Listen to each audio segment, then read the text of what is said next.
Good morning, Mordecars. Today is Monday, February 10th. Thought for the day.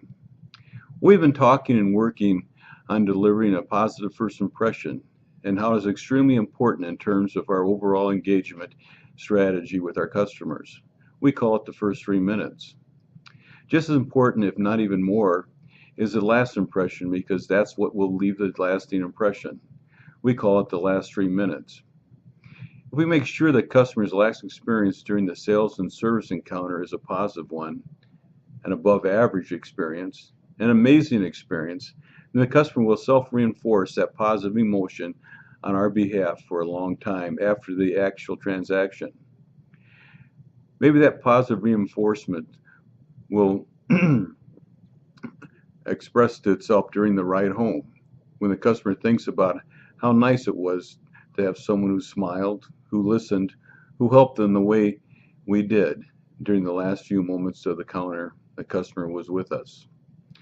I will be gone for the next 2 weeks and will be working on the last 3 minute process. When I return, I would like the sales and service departments to show me their first 3 minutes. Everyone in these departments have a lot of work to get this process dialed down. Matt and Trevor, get with your team and start working on this project. We need to get this completed so we can start working on the last 3 minutes. This day in history. 1942, Glenn Miller received the first gold record for selling 1 million copies of Chattanooga Choo Choo. 1962, Soviet Union exchanged captured American U-2 pilot Francis Gary Powers for a Soviet spy held by the United States. 1996, the IBM computer Deep Blue beat the world chess champion in the first game of their match. Upcoming events. February 27th will be our soup cook-off, and please, everybody bring their soup because Gloria's planning on winning again, and we got to find somebody that can come up with some competition for her. I sure wasn't last time. Also, if you don't bring soup, remember you can bring some food for Brian Zinn's charity for the month. April 3rd, we will announce this year's winner of the Burt Weiss Award. Nominees are open until February 28th. Tip of the day. The key to retaining female customers is making the experience more personal to her. After she has taken delivery of her car or picked up her vehicle from service, give her a follow-up call. Call a few days later to make sure that she is still satisfied with her car or work that was done on it.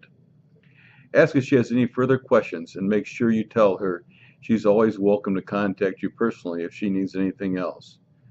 Do this and the results won't just be a satisfied customer, but she'll be wowed. Hero for the day is John McCumber.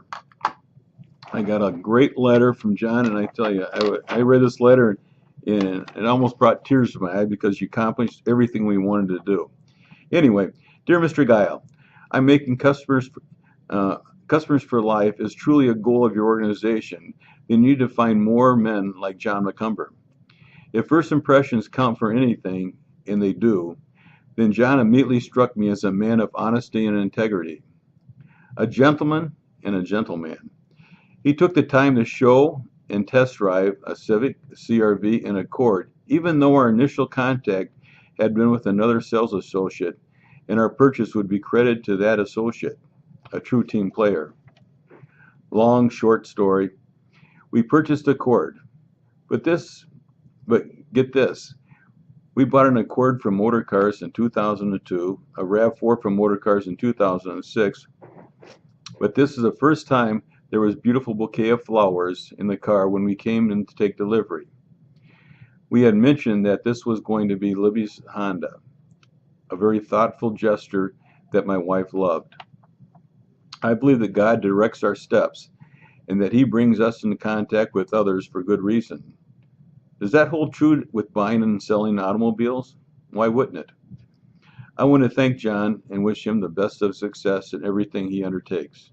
Job well done. George Campany. P.S. Just a quick nod to Brian Zinn, who handled the last minute glitch with great aplomb. To Matt, the finance guy, and to a young kid named Trevor, who came out to say hello and greeted me with a, "I remember you. Turns out he was a finance guy when I bought my first Accord back in 2002.